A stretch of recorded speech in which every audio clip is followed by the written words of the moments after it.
The only one that's unaccounted for. Gail may still be in Antarctica. Let me just double check. Oh, okay. Yeah. Casual. I'll double check my email. All right, good evening, everybody. I'm gonna call the January 8th, 2025 meeting of the Lacey Planning Commission to order. Welcome. We are missing two members tonight, Judy and Gail, and both of them are excused. We do have a quorum.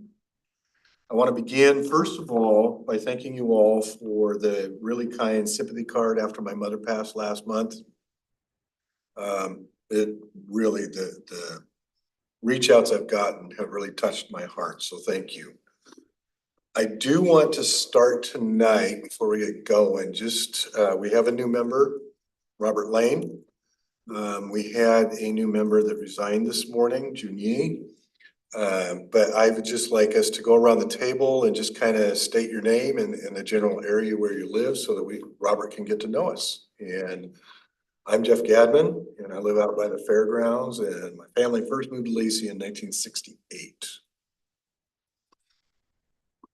I'm Elliot Kirk, and I live out by Hicks Lake and right across the street from it, and been here since '85. I'm Tanya Moore, and I'm actually in the UGA. I'm over off of Marvin Road, and I've been out here since 1989. So. Hi, Carrie-Ann McMichael, and I live in Lacey Midtown. I moved here briefly in the 90s and came back in 2011. Spencer? Yeah, hi, Spencer Zeman. I've been here since 2011 and I live on College Street. Perfect. Hi, everyone. My name is Robert Lane. I moved to Thurston County in 2016 and then bought my first home in 2018 here in Lacey over by Chinook Middle School in one of the older developments. So I get a nice 1970 redo that has gives me a lot of growth in my own development. So lots of calls to dad. So we're making progress, and nice to meet all of you. Well, welcome. All right, Tanya, would you please read the land acknowledgement? We, the city of Lacey, are on the ancestral land of the tribal people of the Treaty of Medicine Creek, including the Squally Indian tribe and Squaxin Island tribe. We acknowledge and remember those tribal people not recognized today who were acknowledged and We acknowledge and remember those tribal people not recognized today who were absorbed or relocated into other tribes for survival. We recognize the ancestors and their descendants who are still here. We recognize and respect the tribal people of the Treaty of Medicine Creek as the traditional stewards of this land since time immemorial, and their role today in taking care of these lands in perpetuity. We recognize and have the responsibility to call attention to the histories of disposition, forced removal, and abridged treaty rights that allowed our nation, state, and city to develop as they have today. We recommend that community members read the Medicine Creek Treaty of 1854. Thank you. All right, we have an agenda in front of us. I'd be looking for a motion to approve that. I move to approve. Second.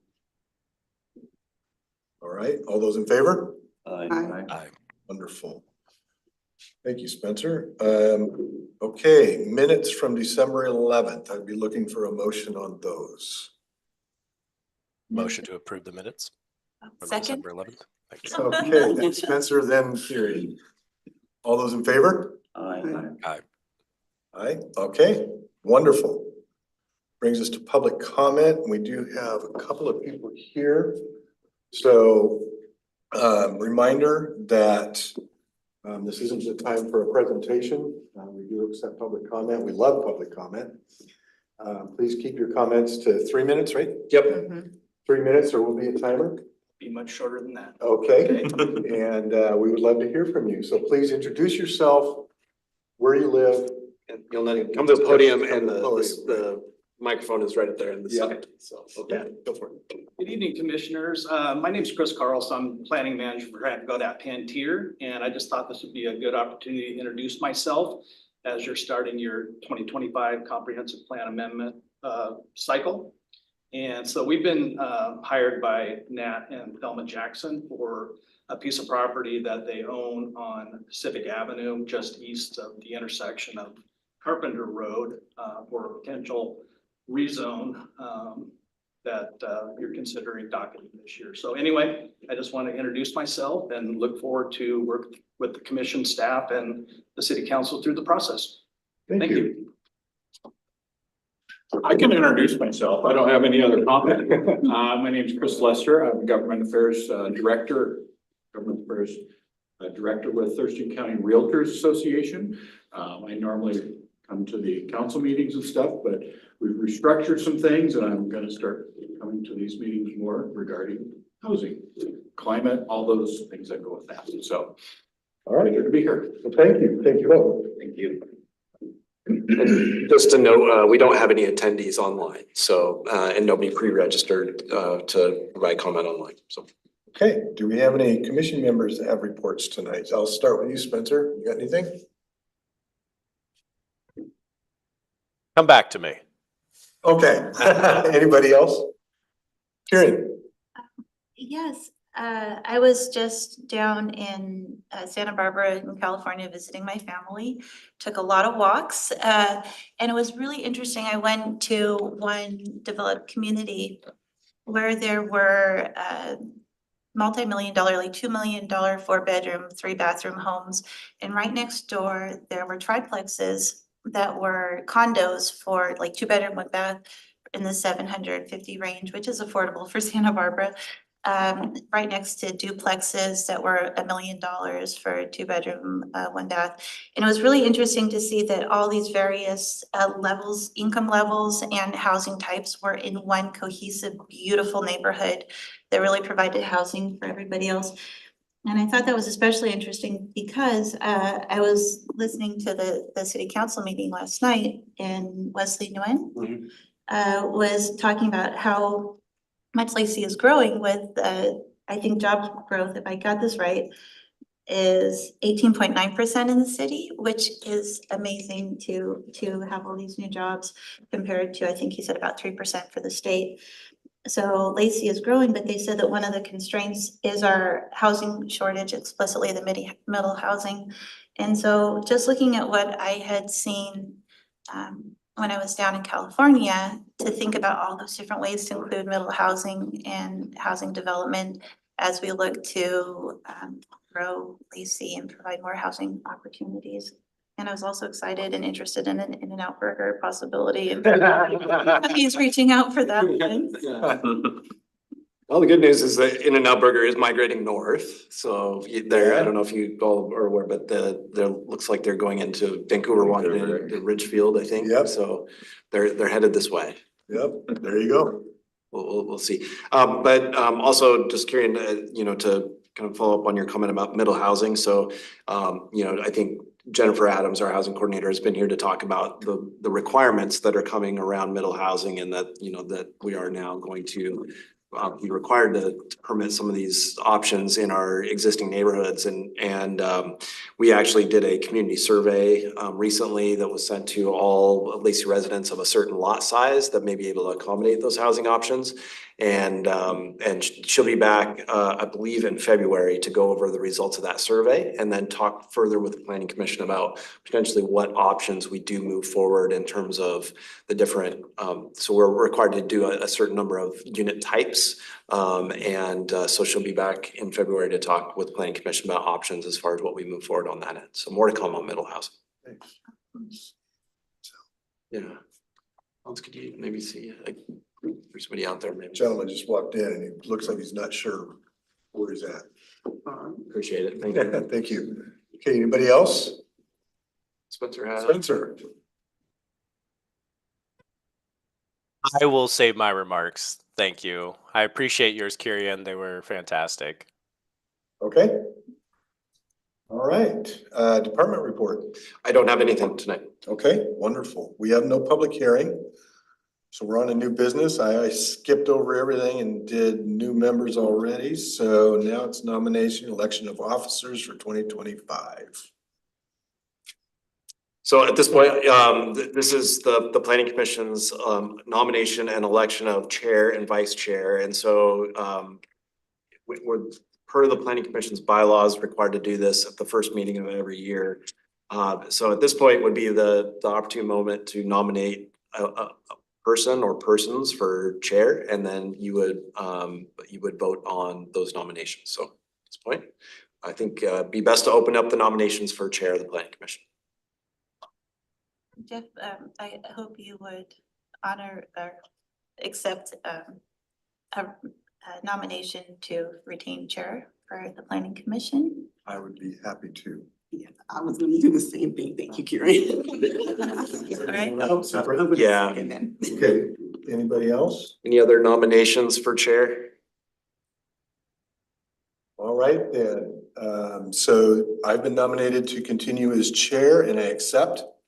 All those in favor? Aye. All right, it's unanimous. Thank you. Okay, any nominations for vice chair? I'm wondering if maybe Tanya, would you be willing to accept a nomination for vice chair? Sure. So as a reminder with the vice chair, the requirements are fairly minimal. The only requirement is that you help run and facilitate the meeting in the absence of the chair. Other than that, that's pretty much it in a nutshell. Okay. I don't know if that nomination needs a second, but I'd second that. All right, any other nominations? All right, so Tanya Moore has been nominated as vice chair. All of those in favor? Aye. It's unanimous. Awesome, thank you. Thank you. Okay, now we're gonna talk about technology, the wonderful wide world of technology. Were you able to get your email? I did. Oh, there we go. I need an update. Yeah, so, I thought about putting this just in the department report, but I think we needed some additional time beyond just department report to talk about how we use technology and our kind of the options available to the planning commission moving forward. And we just saw, an example of technology, Elliot couldn't get his email. We had to do an update of his iPad and then all of a sudden he got his email again. And so where we're at on the iPads that you have are third generation iPads. And if you're not aware of like where we're at and, the Apple release schedule, right now, Apple's latest iPads are edition 10. So these are no longer going to be supported. And so our IS department reached out and said, these are so old, would you like us to buy new ones? And I thought, well, before I make the command decision to buy new ones, I thought we needed to have a conversation about, number one, like, should we have iPads?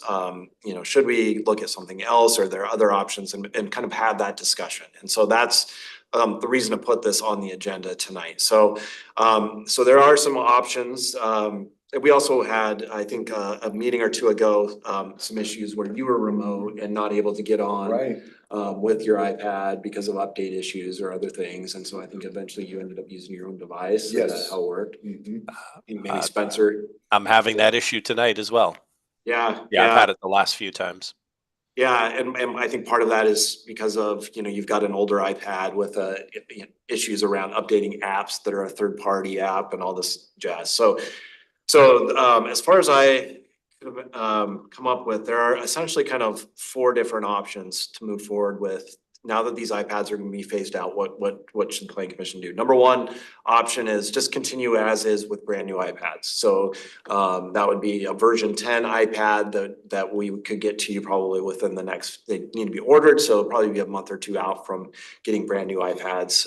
And hopefully with that, with it being kind of the new version, that it would eliminate some technology issues.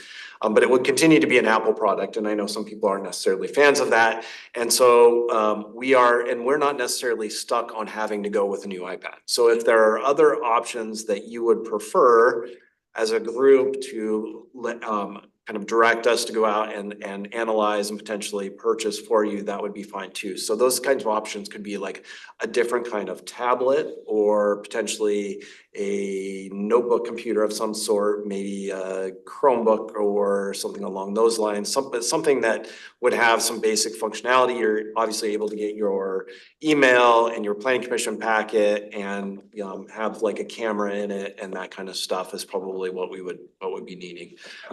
The third option, which is the option that some of our boards and commissions use right now, most of them don't have iPads. You are the rare exception that you do have iPads, is that they use their own device, but they have their own City of Lacey email address.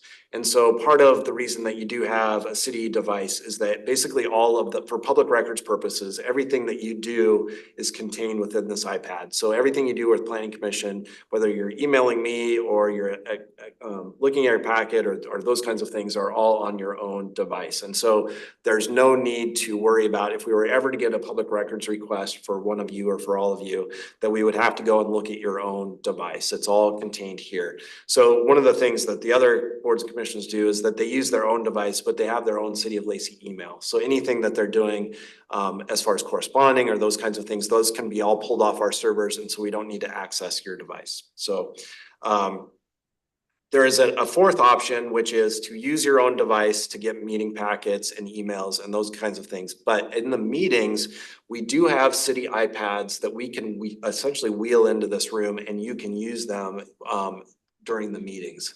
So you can all have an iPad. So we've got a collection of, I think it's 10 to 15 iPads that we could use for your own meetings here. Basically, you would come in, you'd pick up your iPad, you'd log in, you'd access your email and your packets. And then at the end of the night, you just put it back and you wouldn't have that. So those were kind of the four different options that I could come up with. There may be others, but I just wanted to, at this point, kind of turn it over to you all for discussion as far as kind of what your preferences are moving forward. And my hope is, as a group, you can kind of coalesce around one idea that we as staff can kind of move forward with and work with our IS department to purchase and implement if we need to do that. So with that, I'll turn it over to you guys for discussion. Okay, and so one of the options I would like to throw out for discussion, at work, I use a Microsoft Surface. It's almost the same size screen. In fact, it might be the same size screen. It's a lot lighter weight. And I love it. I loved it so much I went out and bought one for my personal use. So I just want to throw it out for discussion, for ideas and stuff. I'm going to start with Spencer. Okay.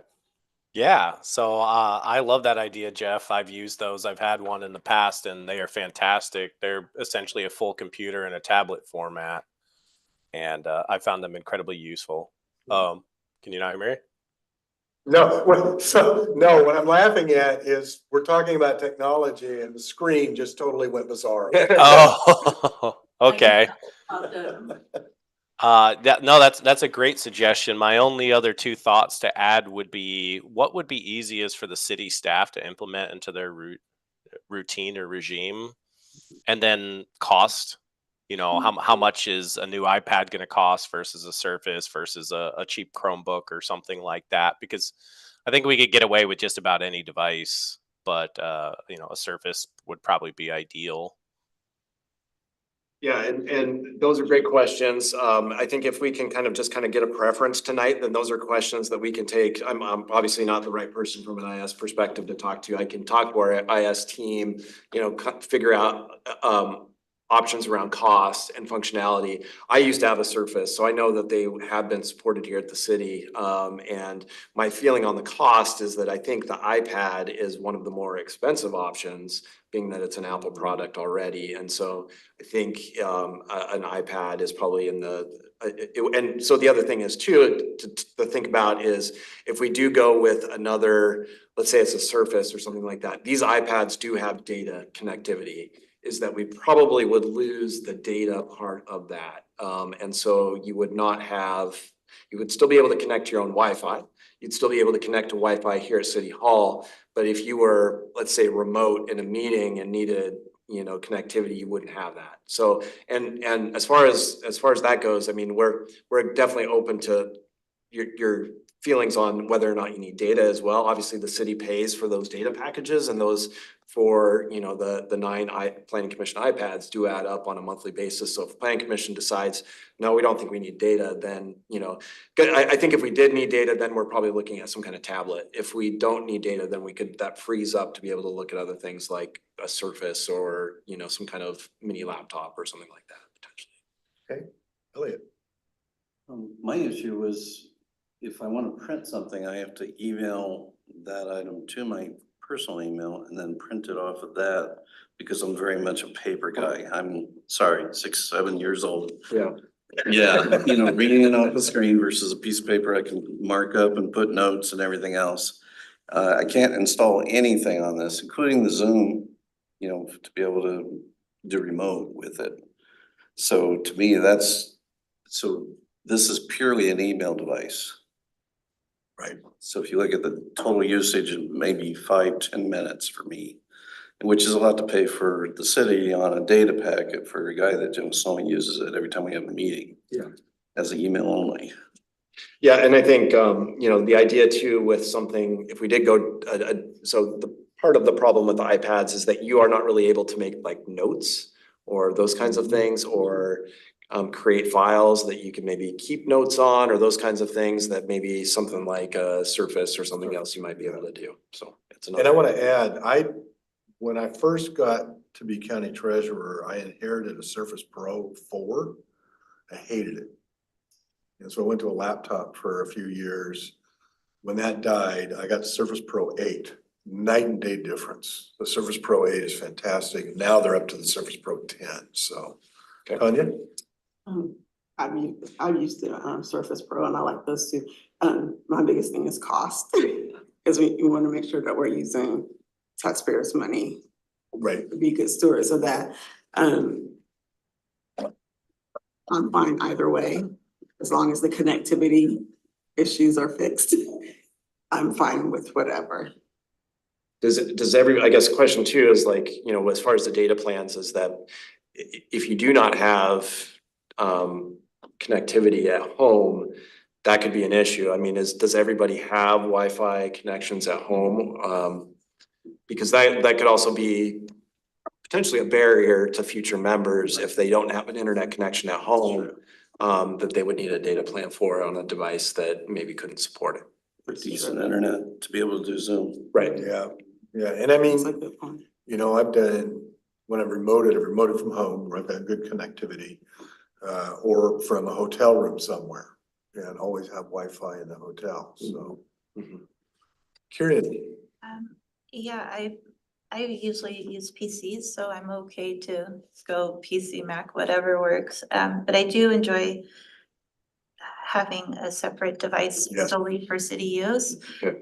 Because I have been having to forward the emails for the meetings when I have to zoom in, so I could zoom from my phone, but and I do use either like my home Wi-Fi or I use a hotspot on my phone to when I don't have connectivity, you know, somewhere else. So I think that, you know, it's having that option is a blessing, but I don't know if everybody also has access to that, so.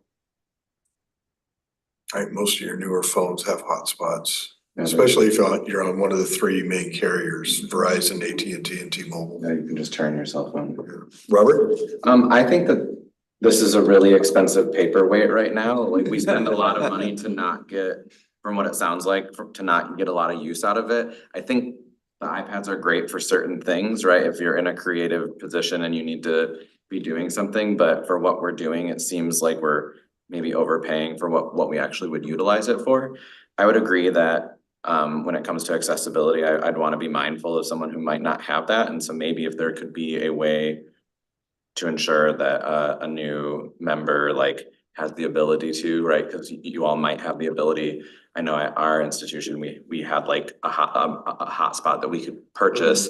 So maybe it's like if that individual can self-identify when they join you and you have your first conversation with them.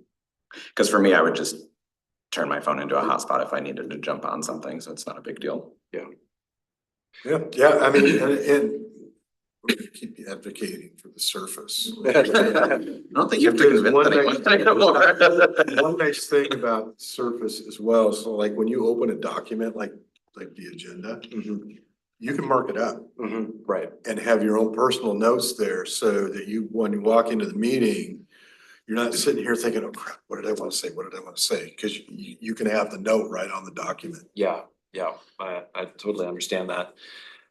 So, yeah, we'll look into some other options. It sounds like generally people like the idea of having their own city device. It sounds Yes. like I got some pretty good ideas for what that could be. You know, cost is definitely an issue. The good news is that, you know, the cities, or, you know, we do things by a depreciation schedule that essentially a new device is already paid for. So I'll see what that, you know, for example, a Surface would be in comparison to a new iPad. And if it's in the same ballpark, then, you know, that's maybe something that we can move forward with. And there's really no impact to any kind of budget or anything like that. And I like the idea too. And I know that there are options for if somebody needs data that we can provide a hotspot for them. So, I think that gives me some really good direction. I've been needing to reach out to our IS department with some of these answers. And so what I'll do is I'll do that, figure out if there are some other options for devices, including the Surface, and report back and see which direction you guys would like to go in the future. And so hopefully maybe by the next meeting, I'll have some more information to share. Okay. And we can figure out a path forward and see. And I do know I think these iPads and I think what the council have are the only Apple devices other than our phones that we have. So I'm pretty certain that our IS department would rather support Microsoft devices than Apple devices. So I think going that direction wouldn't be a big deal. I think in fact, they probably support it. So I'll see what I find out Okay. and come back next meeting and we can talk some more. Awesome. Thank you. Thank you, everybody. Okay, we're on to our favorite portion of our show, Hans.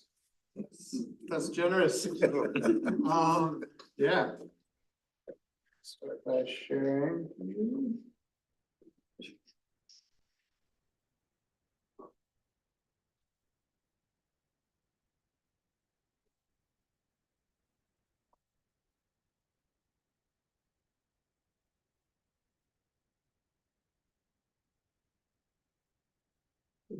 That looks like a full screen. All right, so as part of the comp plan, one of the elements that we have to take a look at is the land use component. And that's one of actually the elements that really kind of ties a lot of the other elements together. So whether it's transportation or housing or economic development, it's the land use that really kind of connects all of different uses. One of those things within land use is zoning, and then the other is future land use map. Currently within the city, we have one map that functions as both our zoning map and our future land use map. I don't actually have it anywhere, but it's a very busy map. And really what it covers, zoning map, is I think it has actually 35 or so different zoning designations. And so there's many different types of residential designations, there's many different types of commercial designations, park designations, and kind of everything in between. Whereas a future land use map in its kind of purest intent is supposed to be a more generalized document, or map, I should say, that represents the goals and policies of the comprehensive plan. So it's kind of a simplified version, so it'll have a residential area, and it might have, and that residential area will represent all of those different sub-residential designations. That'll be low density and moderate density and high density and moderate density corridors and all other residential ones that may fall into that category. It'll also have a commercial designation, and within that, it's kind of an umbrella category that contains all of the different zoning commercial designations underneath it. But the primary differences is that the future land use map represents kind of a high level visionary, kind of what we want to be in the future, versus the zoning map is more the day-to-day application and how we implement the future land use. Does that make sense at all, or is that just kind of muddy in the waters everywhere? Does that kind of track? So This is kind of a breakdown, and I didn't even begin to list all of our different zoning designations, but a future land use map generally has about 4 to 5 different categories versus our zoning one, I think, has 35 or so, but here's just kind of a list of what that kind of looks like in comparison with each other. Within the comprehensive plan, our current approach, as I referenced, is that we just have one map that represents both our future land use map and our zoning map. The challenge there is that anytime we wish to do a rezone or change anything to do with either of those maps, we actually have to go through a full comprehensive plan amendment in order to address that. And that is actually a 6 to 9 month process that's actually a much more robust review than a lot of the other types of reviews that we do at the planning counter when applications come in. So it really does force us to kind of throw our entire book at that process. Involves public hearings and involves a lot of different outreach, different meetings, both at the planning level and at the council level. So it's just a lot of work to get to an end result. That's typically something that we would have been able to accomplish in a more kind of administrative level of review most of the time. So the advantage there is that by separating both the future land use map and the zoning map, as long as a proposed zoning change is consistent with the future land use map, we don't have to go through that much longer, more robust review process. And I'll add one other thing, which is, per the Growth Management Act, we're only permitted to amend our comprehensive plan once per year. So any applications we get for a rezone, which are also amending the comp plan, we can only process one time per year. Versus if it is consistent with the comprehensive plan, then we can do that outside of that comprehensive plan update cycle. So we can actually change zoning that a little bit more frequently in concept, as long as it's consistent with the comprehensive plan land use map.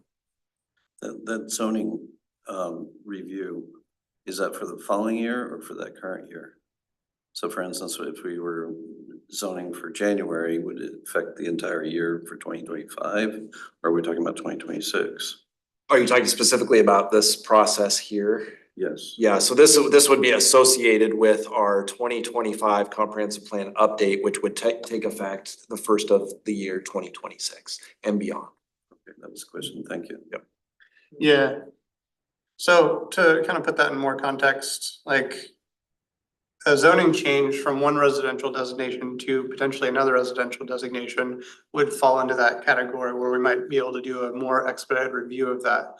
Versus if somebody was coming in looking at a residential property and trying to convert it to a commercial use or something of that would elevate it up to that future land use review, and that would be more of that comprehensive plan amendment. So similar uses have a little bit more flexibility, a little bit more response time as far as potential changes at that level. Does that all make sense? Yeah, so those would go directly to the city council. Which ones? The ones where you're talking about changing them specific. So zoning changes, provided they are consistent with the future land use map, so maybe it's one type of residential that's converted to a similar residential type. Right. That wouldn't go to council. So council would review things that would conflict with the future land use map. So that's those kind of larger buckets. So if you're taking residential and trying to convert it to commercial, or commercial vice versa, or some other similar kind of use, that would elevate to that comprehensive plan level and council review level, and that would be that 6 to 9 month timeline and that kind of yearly cycle that we'd be working on. Great, thank you, Robert. So it sounds like this proposed approach would allow you to be more responsive when it comes to like housing specifically, since residential would be potentially one of these quicker response rates versus delaying everything by a year or 6 to 9 months. So if somebody came in today, for example, and said that they wanted to do a rezone from low density to moderate density, or moderate density to low density, they would actually have to wait until 2026 before they could even begin to do that review process, because you actually have to submit it technically before the beginning of the year. So even though you're only a few days off of that, based on the code as it's written today, you would actually wait an entire year before you could even start that 6 to 9 month review process. So it does definitely extend that timeline potentially unnecessarily. if the rezone that's being requested is something that is consistent with the goals and policies that have been identified in the comprehensive plan and consistent with the future land use map, which is kind of those larger buckets.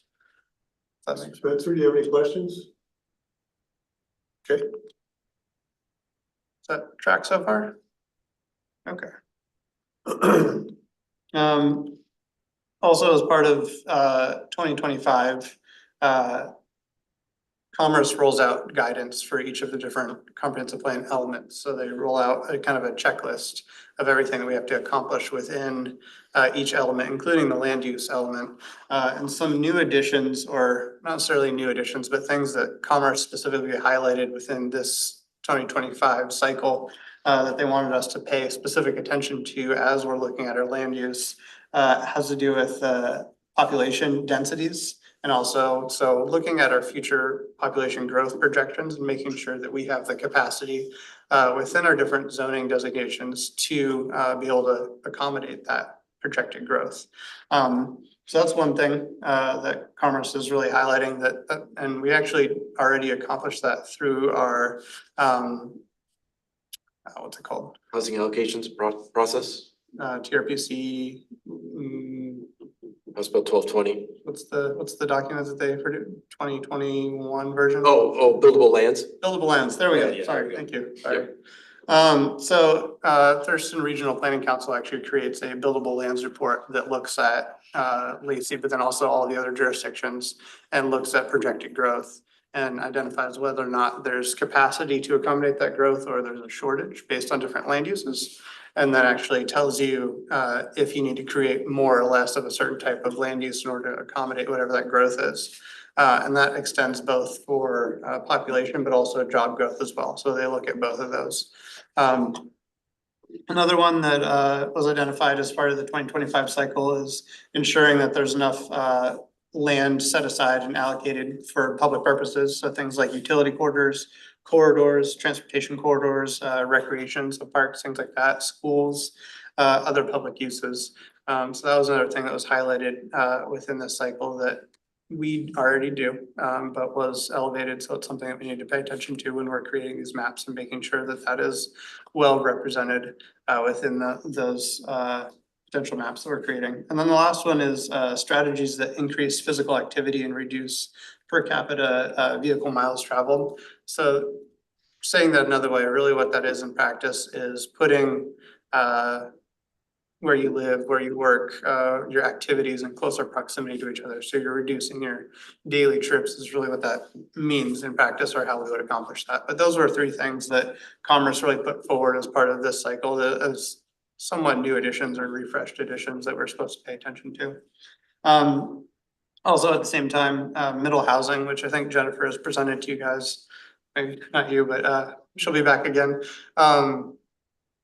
About middle housing and what the impacts of that are going to be on Lacey specifically. And House Bill 1110 is the one I wanted to call out here because that's the one that now is going to require 2 units per residential lot. That is already something that we're pretty well set up to do, whether or not it's through our ADU program where we allow duplexes and triplexes on existing residential lots. So that's not really a big change or something that we have to grapple with too much. But it also goes on to say that 4 units per lot are also permitted if one of those is considered affordable. So that's something that is an expansion over top of what we currently accommodate. And then also 4 units per lot within a quarter-mile walking distance of a major bus stop or transit center. We don't currently have any major transit stops based on the Commerce definition within Lacey, but Martin Way has actually been identified as a potential corridor in the future where that may actually start playing a role and being something that we'd have to pay attention to as it relates to middle housing. So I guess that one of the takeaways that I did want to hit on with all that information is that looking forward based on our current kind of approximation of what our projections are for population, we do have sufficient land to accommodate that growth. And that's land, not necessarily homes. So there is a distinction there between how many homes we currently have available versus how much land we have available that's allocated for residential uses. So while there is kind of this housing challenge that we are experiencing, from a land perspective, we do have enough land that is allocated towards residential uses, whether or not there's homes currently on it or not. The other question is, are we achieving urban densities for new development in urban areas? Within the Thurston region, that's urban density is defined as 4 units per acre. And right now, based on new housing development and construction activity that's taking place, we are achieving that. We're actually pretty high above that 4 units per acre on average across the city. The one thing I do want to point out on this front, though, is that through Sustainable Thurston, which was something that all of the different municipalities within Thurston County adopted, 72% of urban areas, housing is supposed to be within a quarter mile of a city center, a corridor, or a neighborhood center. And that really gets at that kind of urban density and kind of that granular fabric. So you have your places that you work, places that you go to eat, or where you live, all within a close proximity to each other, which is getting at that distance and travel conversation. And right now, that is not a metric that we are hitting. So while we are hitting kind of the high level, yes, we have the capacity. Yes, we're hitting urban density metrics. We're not hitting that proximity of kind of where you live, where you work, where you recreate. So looking at ways that as we move forward within this process to bring those types of activities and uses closer together is something that we're gonna have to pay attention to. I'm really happy to hear you mention Sustainable Thurston. That was 3 years of work. It was And a I lot of thought work. it had been gotten put up on a shelf, so. Yeah, That's so, awesome. no, it's still out there, and it's still definitely the actions and takeaways from that are still things we pay attention to, so. Okay, I'm gonna pause you right there. Yeah. Let's see if anybody has any questions or comments, Elliot. Is that 18% the population increase? I can't, my eyes are No, not sorry, very good, this sorry. is actually a graphic that I took a screenshot of from the buildable lands report. And what it is, and given this is 2020, so this is right kind of at the beginning of COVID, and it's also, it predates House Bill 1110, where it changes the number of units per lot that's permitted. But as of 2020, there were 85,000 dwelling units. And this is regionally, I should point out. And then it also looked at the 2020 to 2040 future housing demand, which was 41,300. And then also it looked at our future supply. So really what future supply means is land capacity to be able to support that many houses. And then that 18% there is actually that additional capacity. So after accommodating the future demand from 2020 to 2040, we still have an additional 18% of land use that's dedicated towards residential uses to accommodate growth above what is anticipated. Okay, so previous years from 2020 through 2023, because we don't have the 2024 figures yet, we've had a 9% increase in population, so that would give us a jump on an increase of, for housing, wouldn't it? It would. Well, keep in mind that these are regional numbers. So when TRPC does buildable lands, they look at all of the urban areas together. They actually look at the whole county together to make sure that we have enough capacity. So while Lacey's population has increased a lot, other, and Tumwater's, I think, a little bit more gradually. Olympia's has held relatively stable, not a lot of growth. And so while our community has grown a lot, there's other communities that haven't grown as fast. And so our capacity is actually being reduced overall in the Lacey, UGA total, including the city limits. But overall, we still have enough capacity countywide to accommodate the future population. I see. So, and really what it gets down to is that the Growth Management Act sets the framework that says, it's pretty much thou shalt not expand your urban growth areas except as a last resort. So if you look at, like, for example, the maps we have on the wall, and sorry, Spencer, it's actually the same map that's up there on the screen, is that it's showing, what's in our city limits plus what's in our urban growth area. And it's basically, to prevent sprawl, says urban growth is going to be concentrated into these areas. As a last resort, if you can't accommodate the population because you've run out of available land, then you can, as long as you show your work, work, you can expand those urban growth areas. What we're saying is that that excess capacity means that in the next 20 years, we're not gonna be expanding our urban growth areas because we have, when all is said and done, after 20 years is over, countywide, we'll still have land left over in our urban growth areas to accommodate the population. So thank you for clarifying that, because I know we've had a 9% increase in average, but we haven't had the figures for 2024 with the percentage increase. We just know it's a lot. Yeah, and so another project that we're working on that we will brief the planning commission on, but we've signed a contract with a consultant, but we haven't gotten there yet, is our own population projections for those city limits and the urban growth area that'll give us confidence in what our population will be in 20 years. Right now, the agency that does that for us is Thurston Regional Planning Council. It's our regional planning agency, the same one that does the buildable lands. And specifically for Lacey, we have exceeded at this point our 2040 population projections. So if you go look at the documentation that they provided, they said Lacey's population is gonna be X by the year 2040. It's like, you know, just over 60,000. Well, we've already hit that in the year 2024. And so we're actually doing a project with the consultant to give us more kind of granular numbers that will give us more confidence when we're doing our land use planning that's gonna say exactly what we need to accommodate in Lacey for our population. Probably the reason that happened was a lot of TRPC's population projections were based on past trends. So a relatively moderate growth trend over time. What's happened in Lacey and the Lacey urban growth area is that our growth trend, COVID and post-COVID, has gone way up. And so instead of having a kind of a nice regular number to depend on, we've seen a large market increase in the last 5 years. And so we're gonna utilize the time and expertise of this consultant to use that projection based on what's happened post-COVID as kind of the new norm, rather than pre-COVID as the kind of the, because I think what we saw a big shift from single family residential to more kind of moderate and higher density, in those intervening years, and that's why our population really spiked over the last 5 years. Okay. Anybody else? Spencer? Okay. Go ahead.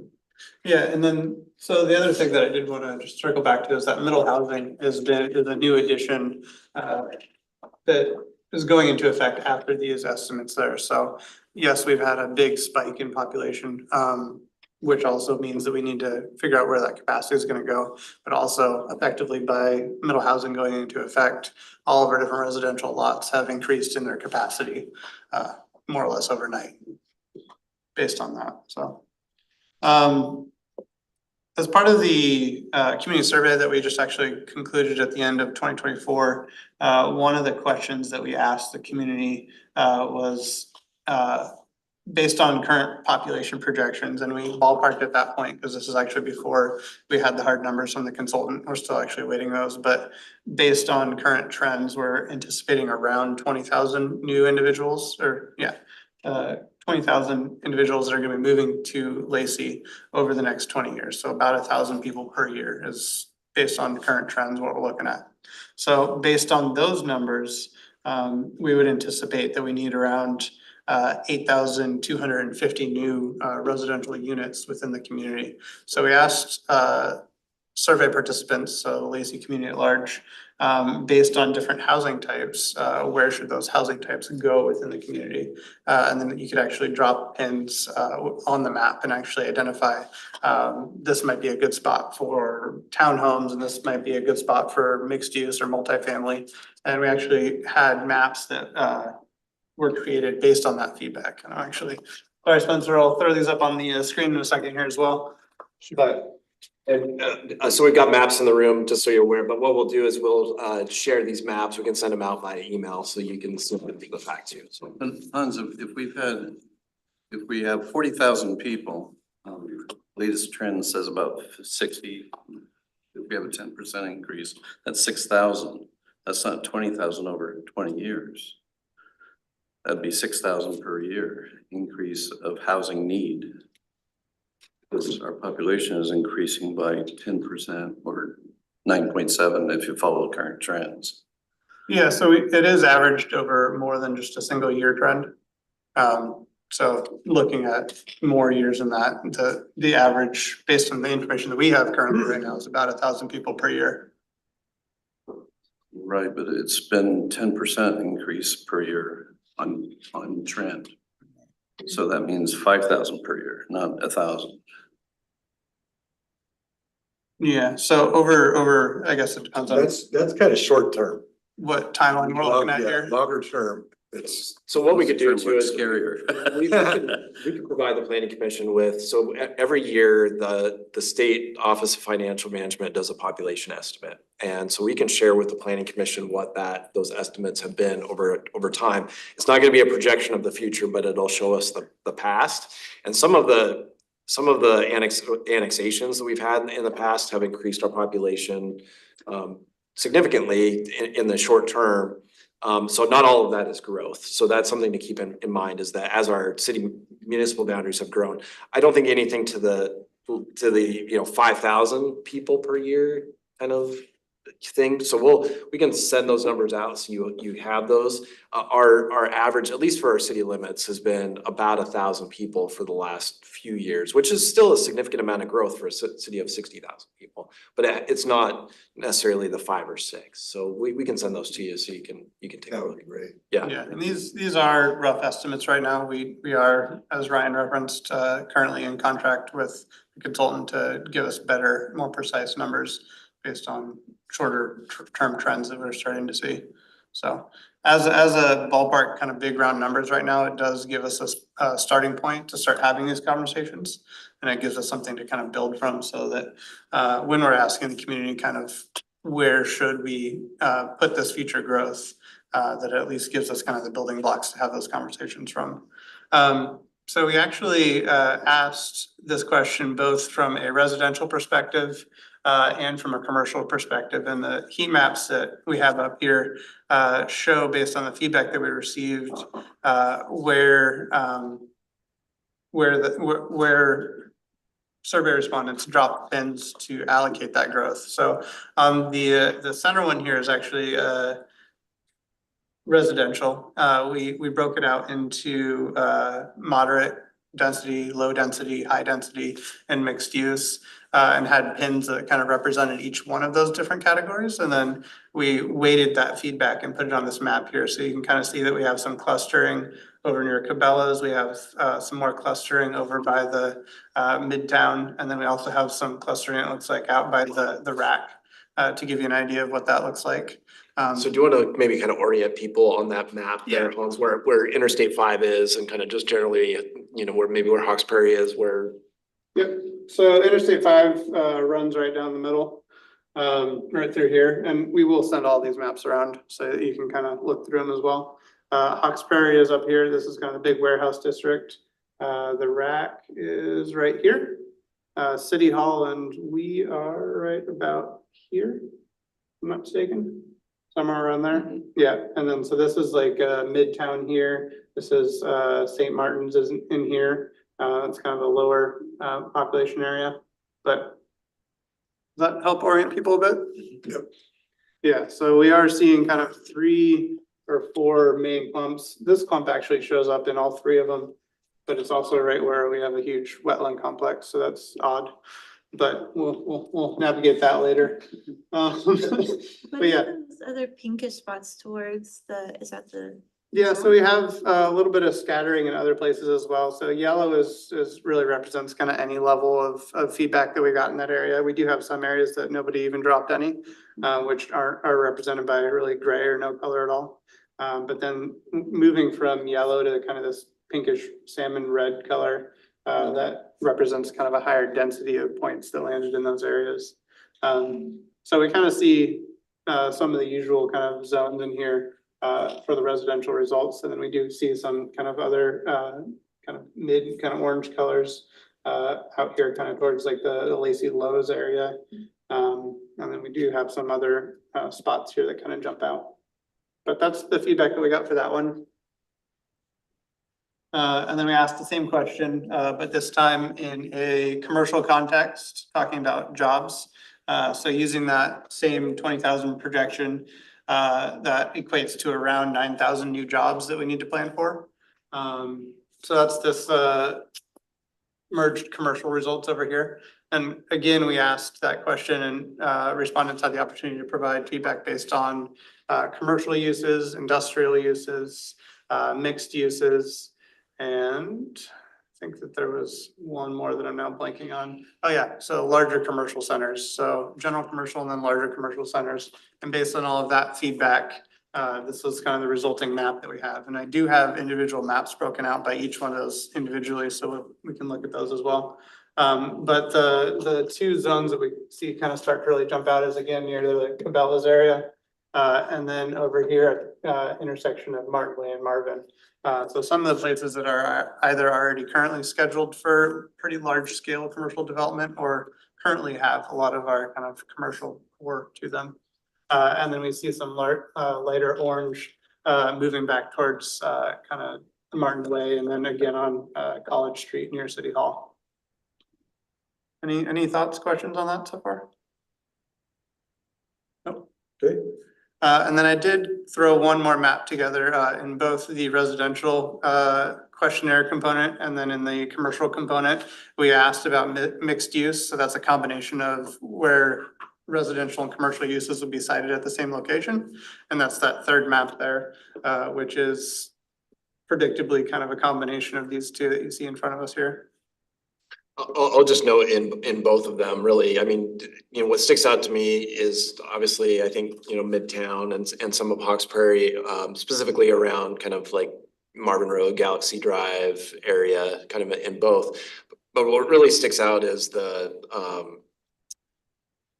Queenmouth Village property owned by the tribe around Cabela's, and how important that is to the community for not only, you know, future kind of residential opportunities, but commercial opportunities as well. They're basically saying, you know, we want, you know, the highest kind of, you know, densities in terms of residential, but we also want the most jobs in that area, which is interesting. It's an area that we've been planning for that to have both of those elements for a long time, but now, especially with the tribal ownership and them transitioning that into tribal trust, the city will lose a little bit of its control over the future development of that property. So as it becomes tribal trust, you know, our land use regulations no longer apply, and so then the you know, through the Nisqually tribe, they're able to have a little bit more say in what happens on that property. So yeah, so just keep that in mind, that while the community says that's really important and you know, we can plan for that, we may lose some of that control as it gets put into tribal trust and is developed outside of the realm of our land use regulation and controls that we have, you know, or have had previously. Just had one more question, I'm sorry. It's on that input to the planning commission and everything, one of the concerns was the lack of grocery stores and stations. And, you know, if we allow a station in, it conflicts a lot of times with the residential areas or how do we mitigate that sort of concern, or is that something that we're even looking at? I think that'll be something that we look at. It might be a little bit farther down the road. Right now, we're just kind of broadly trying to look at the city in terms of like what categories of land use fit the best in that area, especially given, you know, development patterns, but also community input as far as what the community wants to see in those areas. You know, we'll specifically, so as we get this, right now we're at a very high level in this whole process. As we get farther in, we'll look at specific properties that may qualify and have been requested previously for like zoning changes, and how that might affect adjacent areas and stuff like that. And that's certainly something we'll look at. Right now, we're just really, this is a 30,000 foot level of look at the city. I mean, you know, you're looking at the entire city on a map. You know, we'll get much more granular as we go on. And in fact, we've got now, you know, this will kind of transition to the future land use maps where we'll start to at least establish some categories. Yeah, So if it helps, where we're at, if you remember developing a paper in high school or college, we're creating the outline right now. Okay, And then we'll start filling in subject matter as we move along. bring it up again later. Yes. I know that was a huge concern because they got a lot of regional people that have to come all the way into the I-5 corridor Right. to do their shopping. Right.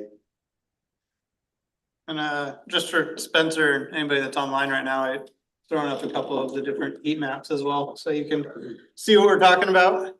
So yeah, that's the commercial one right there. This, if it loads, these are bigger files. Okay, so yeah, that's actually a light industrial one, so getting a little bit more granular with the commercial question. We broke it out into, so you could drop a pin that represented different types of uses. So for example, that's the light industrial one. Trying to find the residential. Those are gonna be the land uses that we're gonna talk about in a second here. Yeah. Bars are too close to where I need to be.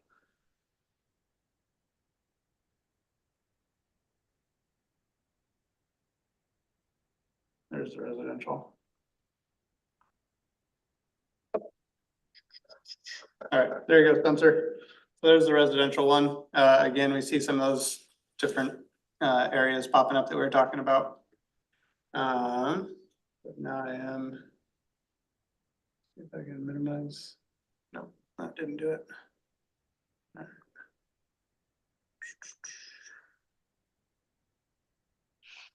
Back to land use now.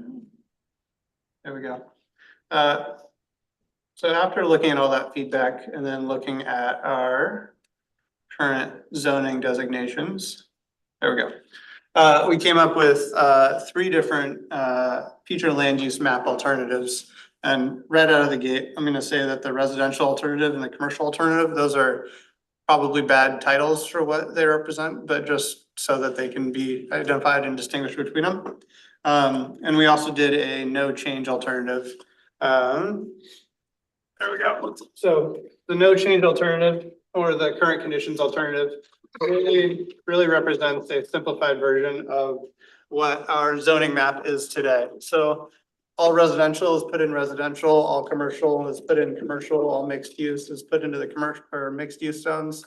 And then the green really represents open space institutional. So that's any civic property, any parks, any police stations, any fire stations, all that kind of stuff is lumped into that green category. And then the purple is industrial.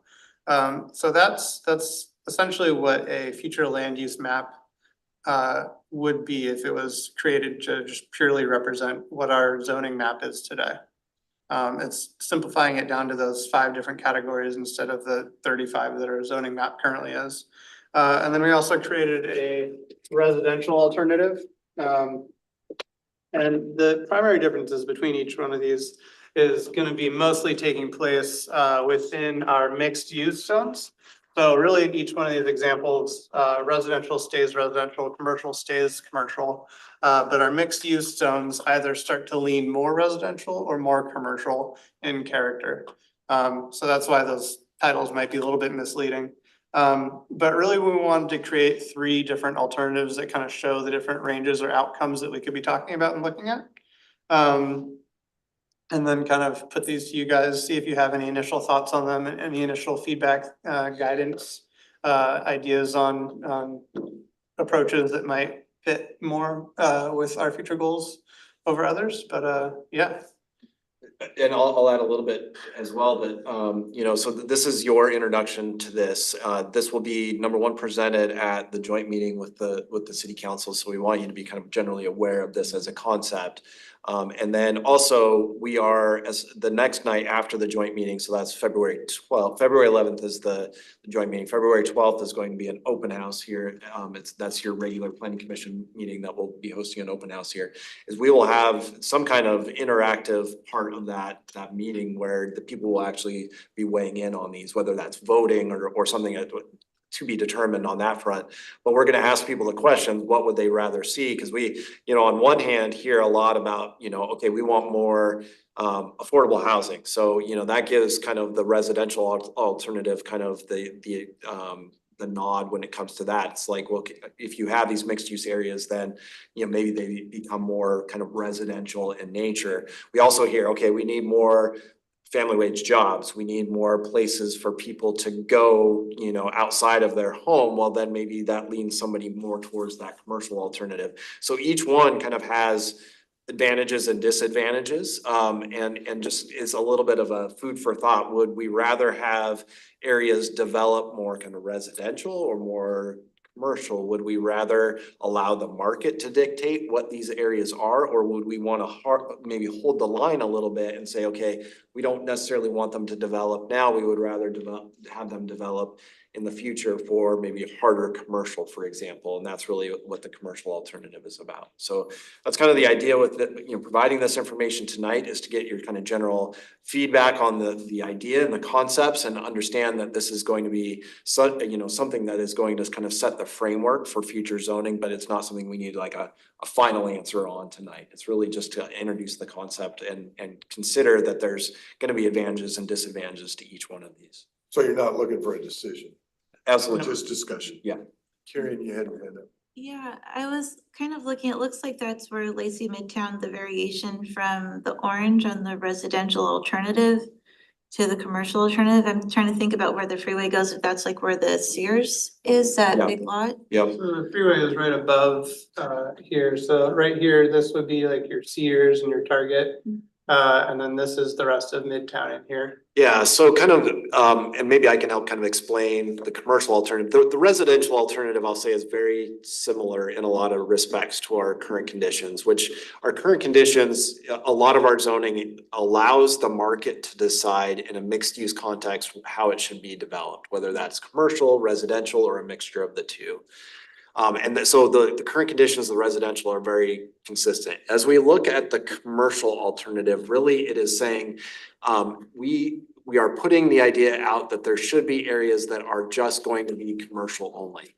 So if we let's start at the south end of the city, so at the very bottom, and maybe you got the commercial alternative up on the screen, then great, so Spencer can see it, is the intersection around Yelm Highway and College Street, and that commercial alternative is a darker red, which means that the idea with this alternative is that we preserve that area to be commercial only. So that it's a destination commercial area, that there is not necessarily housing that's a part of that, which is different from the residential or the current conditions that says, Little Prairie Center, which has Safeway and the Mayan, and that area could potentially have housing someday.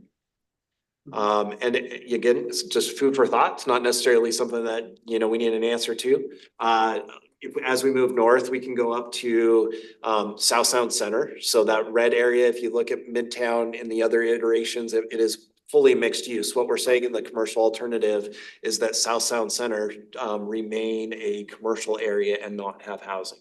That it be retained for commercial purposes only and developed for those purposes rather than having housing.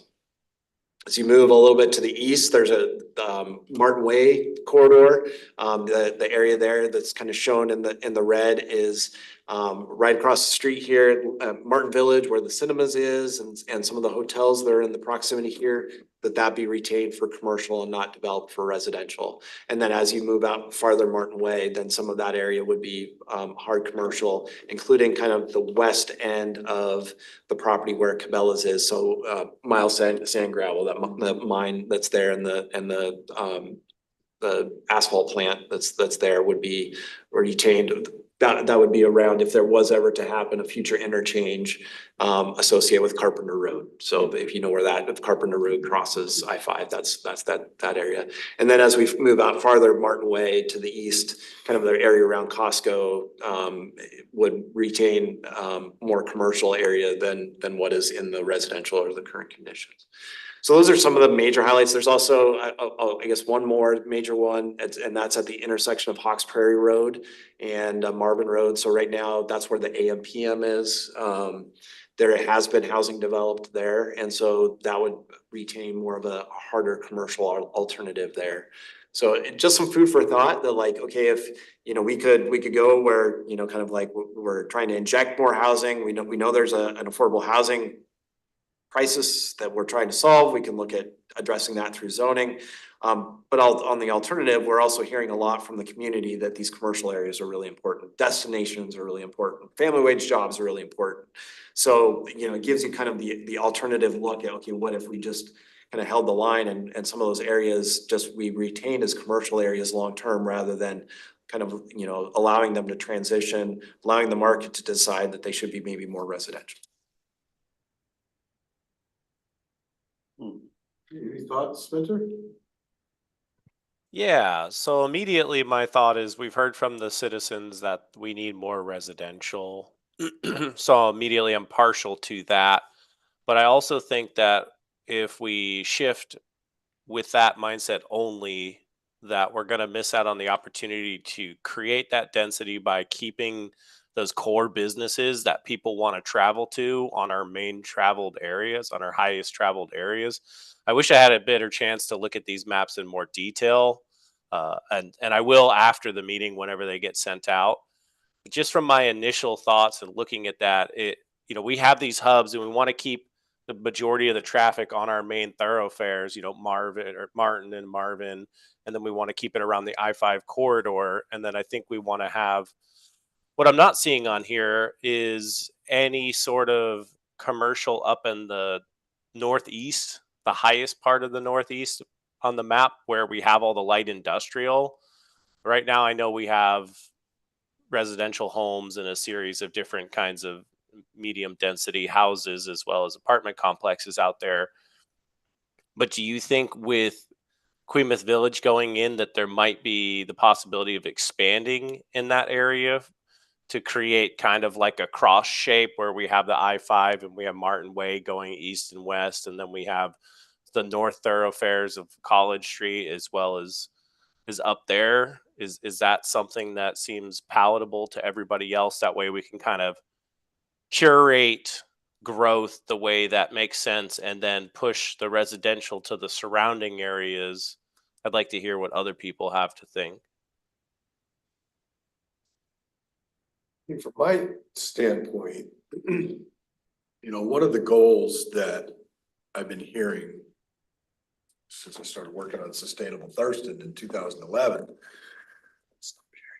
is, we want people to be closer. We want people to live closer to where they work. We want people to live closer to where they play. That, by definition, is mixed use, right? I mean, we need to have the destination retail like Costco, like Target, that kind of thing, because that creates an economy of scale that keeps products affordable, right? But we also want to be able to, I want to be able to walk to a store where I can pick up a half gallon of milk and maybe, I broke my hammer. I just want to pick up a hammer, okay? I don't want to have to get in my car, drive 15 minutes to Lowe's or wherever, Tanglewood Lumber, to get that hammer. I just need a hammer or, something. So I mean, in my mind, that right there just screams mixed use. Anybody else? Elliot? Well, I was a small business man, I'm retired now, but my business had 22 employees, licensed, bonded, insured with Lacey, as a business license, and I was running my business out of my home. So you have people coming and going. I had a Karen across the way that had an issue with that. Called the city up, city came out and said, well, you are mixed use. And he's licensed, bonded, insured, and for this location, so shut up. I like that. Now I look at the same area that I used to have my home and it's all residential, period. I think we're ignoring that small businesses are the #1 employer in any area. When we tend to focus on just the big businesses for commercial and so I'm not a fan of zoning maps because, they slap this huge label on an area which doesn't take into account your small businesses that need to get their start in their homes, work up with their manufacturing, et cetera, and then move on. And there are lots of homes like that. You can drive down a lot of the old town areas. So I would rather see the ability to have that mixed use, like you said, Jeff, rather than this huge splotch. Oh, I'm sorry, you can't have your business there. I mean, and that's more of the European model where, people can literally live, eat, buy things and work by taking the elevator down to their factory floor. Right. So I would rather see an alternative to a zoning map because it's just putting a huge label on a huge section. I think we're all on the same page. We heard a lot that people want to be able to live, eat, walk, shop in the same area. And I just don't see that. Kieran? I'm really curious about one other thing on this map. Is this where the movie theater is? I can't figure out what that is. So down and to the left a little It's bit. this one over there, so just left of the wetlands there. Right, yeah, it just seems that, again, the need for housing, and we've been looking at all that mixed use, development. Seems like restricting and removing housing that's right on like the main corridors. It seems that that would be counterproductive in light of trying to reduce commute times and bringing housing, you know, to prevent that small, sprawl and bring things in, but it's interesting to see all the different ideas that people in Lacey have had with and where they've chosen to convert things to commercial or remove commercial. It's an interesting map to see how people are thinking. It is. And I will say that these are intentionally kind of extreme versions of each other. It's not to say that you have to go 100% one way or 100% the other. Like each one of these, you can kind of pick and choose to see what makes sense. But they really are kind of created just to kind of show the polar ends of kind of the spectrum that we're talking about. And inevitably, I imagine that we will end up somewhere in the middle of all of them. But yeah, just for conversation, it's helpful to kind of see the different ends of what that could be. Robert? Yeah, obviously, you know, first meeting, taking it all in, but I would just say it's always trying to strike the balance of intentionality with a little bit of flexibility, right? And so I like the idea of, I understand why we do things like light industrial, right? We don't want those just kind of sprinkled in through the city. And so I understand from an idea of like, maybe there are some areas that are purely residential, but having these pockets of mixed use that allow the flexibility would be something that I would be in favor of. One thing that I'll mention too is, you know, we're focused a lot on the city limits here tonight, but you know, we also need to look at the urban growth areas, the unincorporated urban growth area as well. And it's what's really stark on these maps is just how yellow our urban growth areas is, you know, so you know, most of it is residential except for a little bit on Pacific Avenue, a little bit on Martin Way, obviously. And a future kind of, we've got some neighborhood commercial areas. I think maybe one that exists on the old Evergreen Ballroom site. Like, there's like a gas station there. But for the most part, you know, they haven't been built yet. And that's something to keep in mind, even in the city limits too, is that we do have pockets of neighborhood commercial. We talked a lot about neighborhood commercial in the past. It's kind of spread throughout the city, but a lot of them are yet to be developed because the market just isn't right to be able to support neighborhood commercial uses. So that's, you know, that's the small grocery store. That's the place to pick up your hammer that's on your corner store, but a lot of those things just don't exist because, you know, the market isn't there. For Lacey, and you'll see it in our zoning, so much of the market demand that we have, especially when it's related to commercial services, is related to, because we don't have the density in our rooftops, we've got the density in cars and vehicles. So, you know, the trips that travel by the businesses are the crucial part of that business for those that need a storefront. So that's why so many of our commercial areas are oriented around, you know, major corridors, around I-5, around Martin Way, down College Street, on Marvin Road. So because of the trips that travel down those corridors every day. And then it just kind of means that the remainder ends up being residential. So, you know, something to keep in mind too is that, you know, there's our, you know, we're kind of set with our transportation patterns. We're a little bit set in terms of our built environment. So, you know, what can we do, you know, within that? And we may be somewhat limited outside of some of the areas maybe that are a little bit more ripe for more redevelopment. Well, and that's where I've always thought that the more loosely defined a zoning area is, the more options people look at when they're looking at an area. And I think that kind of opens up then the idea of mixed use and that, you know, because a business, you know, Elliot's right, small business is the backbone of our economy, absolute. And, you know, if I'm looking at a place to have my business and maybe my home on the same site, I'm looking at my potential customer base, you know, how easy is it gonna be to find me? How easy is it gonna be to reach me? And how visible can I be? And I think if you open up possibilities with a more loosely coded zoning, it just increases those opportunities. Yeah, and one thing I'll mention too is, you know, again, the purpose of tonight is really that kind of very high level, 30,000 foot level look.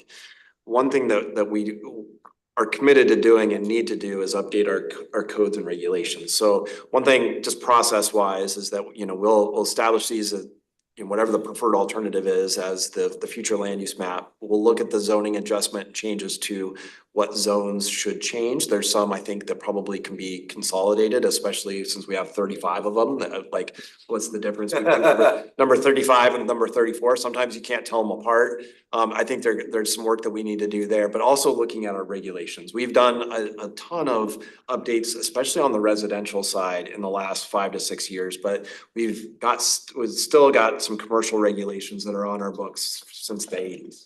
And so, you know, updating our regulations that are really where the rubber meets the road that says, okay, what are the uses? What are the standards?